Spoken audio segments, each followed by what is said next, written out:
आज की सबसे बड़ी खुशखबरी मैं आपको देना चाहता हूं। सबसे बड़ी खबर, सबसे खुशखबरी ये है कि जौहर विश्वविद्यालय पर बुलडोजर नहीं चलेगा। डीएम कलेक्टर के आदेश पर आज रोक लगा दी गई है। आज देश के तमाम छात्रों की एक बहुत बड़ी जीत हुई है। आज उन लोगों की जीत हुई है जो पढ़ना चाहते हैं। आज उन लोगों की जीत हुई है जो शिक्षा हासिल करना चाहते हैं। आज उन लोगों की जीत हुई है जो शिक्षा को बढ़ावा देना चाहते हैं। दोस्तों, आपको याद दिला दें कि रामपुर की जौहर विश्वविद्यालय को गिराने का आदेश दिया गया था। उसकी 38 बिल्डिंग को, विश्वविद्यालय के 38 बिल्डिंग को जमींदोज कर देने का फरमान आया था। और फरमान किसने दिया था मुझे आपको बताने की जरूरत नहीं है। ये आलीशान विश्वविद्यालय जो पूरे देश में अब मशहूर हो चुका है, अब इस आलीशान विश्वविद्यालय पर खरोच नहीं आएगी। और जैसे ही यह खबर सामने आई कि जौहर विश्वविद्यालय पर बुलडोजर नहीं चलेगा, तुरंत लोग श्रेय लेने लगे, तमाम नेता सामने आने लगे। लेकिन इस बीच चंद्रशेखर आजाद की बड़ी ज्यादा चर्चा है। दोस्तों, कहा जाता है कि चंद्रशेखर आजाद ऐसे पहले नेता हैं जिन्होंने जौहर विश्वविद्यालय को लेकर एक बहुत बड़ा ऐलान 23 जुलाई को ही कर दिया था। वो वीडियो आपको याद है? 23 जुलाई को जौहर विश्वविद्यालय को लेकर जब चंद्रशेखर आजाद ने पहली बार खुला ऐलान कर दिया था। यूपी में भी एक यूनिवर्सिटी तोड़ने का इंतजाम किया जाएगा। यूपी में जो प्रोटेस्ट होगा वो उसमें उस यूनिवर्सिटी के इश्यू को भी, मौलाना जौहर अली यूनिवर्सिटी को भी हम लोग रखेंगे। उस यूनिवर्सिटी को जो बच्चों के लिए, क्योंकि शिक्षा जुड़ा मामला है, वो जिस पार्टी में वो एक अलग बात है, लेकिन उस यूनिवर्सिटी को बचाना हमारा दायित्व है। इसलिए हम लोग लड़ेंगे। जब इतने बड़े बड़े कॉम्प्लेक्स, और आपको पता है उत्तर प्रदेश के जो मुख्यमंत्री जहाँ रहते हैं उसका भी नक्शा नहीं है, जिन चीज़ों का नक्शा नहीं है सारे तोड़ दी जाएंगी। और जब वो बनी थी तो तब वो आरडीए का हिस्सा भी नहीं थी, इस बात को भी आप और मैं जानते हैं। रामपुर डेवलपमेंट अथॉरिटी का हिस्सा वो नहीं था, ये भी मुझे जानकारी है। तो फिर क्यों नक्शा मांग रहे हो? आपकी लड़ाई यूनिवर्सिटियों से है, आपकी लड़ाई शिक्षा से है। आप शिक्षा के दरवाजे बंद करोगे, आपने 94,000 स्कूल बंद करें, और हम आपकी अन्याय की इस लड़ाई को रोकने काम करेंगे। आप भी तैयार हो, हम भी तैयार हैं। यहां चंद्रशेखर आजाद साफ तौर से कह रहे हैं कि जौहर विश्वविद्यालय को बचाना हमारा दायित्व है। ये 23 जुलाई का वीडियो आज सोशल मीडिया पर तेजी से वायरल है, क्योंकि जब चंद्रशेखर आजाद ने पहली बार जौहर विश्वविद्यालय को लेकर अपना बयान दिया, उसके बाद तो बहुत सारे राजनीतिक दलों के नेता सामने आने लगे। लोगों ने जौहर विश्वविद्यालय पहुंचना शुरू कर दिया। समाजवादी पार्टी के तमाम नेता सक्रिय हो गए।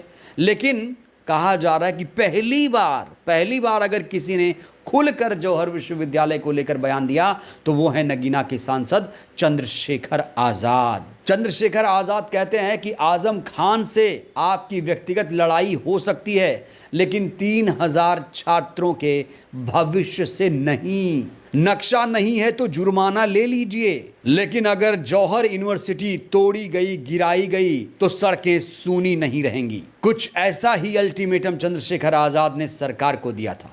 मौलाना अली जौहर यूनिवर्सिटी पे जिस तरह से 3000 बच्चों का भविष्य खराब नहीं होने देंगे। मैं सिर्फ सरकार को कहना चाहता हूं कि उनकी लड़ाई आजम खान से हो सकती है, लेकिन उन बच्चों के भविष्य से नहीं। और जितना आप तकलीफ दे सकते थे दी तो है अपने उस पूरे परिवार को। क्या करना चाहते? सिर्फ अपने व्यक्तिगत लड़ाई को, बच्चों के भविष्य को खराब करने के लिए आप कोशिश करोगे तो ये हम बर्दाश्त नहीं करेंगे। सर, राहुल गांधी 3000 बच्चे आप समझ रहे हैं? तब वो जो एरिया है वो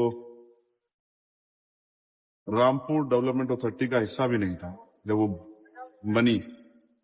लेकिन आप उसे ना नक्शा होने के नाम पे आप नक्शा बनवा दो, जो फाइन है वो ले लो। लेकिन इस नाम पे अगर आप उस यूनिवर्सिटी को तोड़ोगे, बच्चों के भविष्य को खराब करोगे, तो 3000 बच्चों के भविष्य बचाने के लिए उत्तर प्रदेश की सड़कें जो है वो सोनी नहीं रहेंगी। ये बाद में मुख्यमंत्री कहना चाहिए। तो आज एक बार फिर से चंद्रशेखर आजाद की पूरे देश भर में चर्चा हो रही है। चंद्रशेखर आजाद की राजनीति को लेकर लोग बात कर रहे हैं। लोग कह रहे हैं कि चंद्रशेखर आजाद जाति धर्म से ऊपर उठकर सिर्फ न्याय के लिए लड़ाई लड़ रहे हैं। वो ये नहीं देखते कि पीड़ित, शोषित किस जाति धर्म का है। जब बात विश्वविद्यालय के गिराने की आई तो चंद्रशेखर आजाद आगे खड़े हो गए। जंतर मंतर का वो आंदोलन तो आपको याद ही होगा, जब 20 नेताओं को न्योता दिया गया था अभिजीत दीपके जी की तरफ से कि आइए जंतर मंतर पर हमारा समर्थन कीजिए। अभिजीत दीपके ने उनके आवास पर, दिल्ली आवास पर जाकर मुलाकात की। उसके बाद चंद्रशेखर ऐसे पहले नेता बने जो जंतर मंतर पर पहुंचे। उसके बाद बहुत सारे नेता जंतर मंतर पर आने लगे। और जब खबर आई कि जौहर विश्वविद्यालय को नहीं गिराया जाएगा, डीएम के आदेश पर रोक लगा दी गई, तो एक बार फिर से सुर्खियों में छा गए चंद्रशेखर आजाद। चंद्रशेखर आजाद इस समय लगातार सरकार को कटघरे में खड़ा कर रहे हैं। चंद्रशेखर आजाद कहते हैं कि ये नौजवानों का भारत है, नौजवानों से टकराने की गलती सरकार ना करे। मैं सरकार को भी चेताना चाहता हूं कि ये नौजवान भारत है और जितनी भी सरकारें हैं जिस पार्टी की भी, उनको भी कि नौजवानों से टकराने की गलती सरकारें ना करें। मैंने पहले कहा था कि हुकूमत के खिलाफ नौजवानों ने बगावत की है और सरकार को 5,000 करोड़ की मालकिन शराब के नशे में धुत अपने पापा की कंपनी में काम करने वाले एक मामूली एम्प्लॉय के कमरे में पहुंच। ये बहुत महंगा पड़ने वाला है।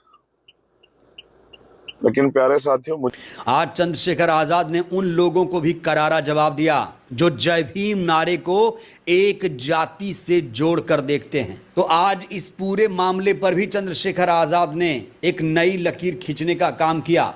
चंद्रशेखर आजाद ने कहा कि जय भीम का नारा किसी जाति धर्म का नहीं, ये तो क्रांति का नारा है। आप जानते हैं जय भीम का नारा किसी जाति किसी धर्म का नहीं, क्रांति का नारा है। जिस तरह इनकलाब जिंदाबाद किसी धर्म जाति का नारा नहीं, उस तरह जय भीम भी जो है वो अन्याय अत्याचार के खिलाफ लड़ने का नारा है। जय भीम का नारा भी जो है कमजोरों को ताकत देने का नारा है, अन्याय के खिलाफ एक मजबूत आवाज है जय भीम। तो कुछ लोग जो नहीं जानते वो जय भीम से परहेज करते हैं, लेकिन ये जय भीम संविधान का नारा है, ये जय भीम जो है देश का नारा है। और जय भीम और नीला झंडा ये समानता का रंग है, ये सभी के लिए है, ये किसी एक जाति किसी एक धर्म का नहीं। दोस्तों, इस समय प्रधानमंत्री लगातार सोशल मीडिया पर लाइव आ रहे हैं, इंस्टाग्राम पर बहुत ज्यादा सक्रिय होने की कोशिश कर रहे हैं, रीच पाने की कोशिश की जा रही है, रीलबाजी हो रही है। और जब प्रधानमंत्री इंस्टाग्राम की रील बनाते हैं तो उसमें कहते हैं हेलो फ्रेंड्स। तो जो फ्रेंड्स शब्द बोल रहे हैं प्रधानमंत्री, उसको लेकर आज चंद्रशेखर आजाद ने प्रधानमंत्री नरेंद्र मोदी पर एक तंज कसा। क्या कुछ कहा, जरा सुन लीजिए। हेलो फ्रेंड्स बोल दूं, लेकिन मैं मानता हूं कि हेलो फ्रेंड्स तो हमारे एक और जो नेता हैं भारत के, ये उन्हीं को सूट करता है। क्योंकि फ्रेंड्स बोलकर उन्हीं फ्रेंड्स पे लाठी चलवाने वाले लोग जो हैं वो मेरे जैसे नहीं हो सकते। हम अगर किसी को फ्रेंड्स बोलेंगे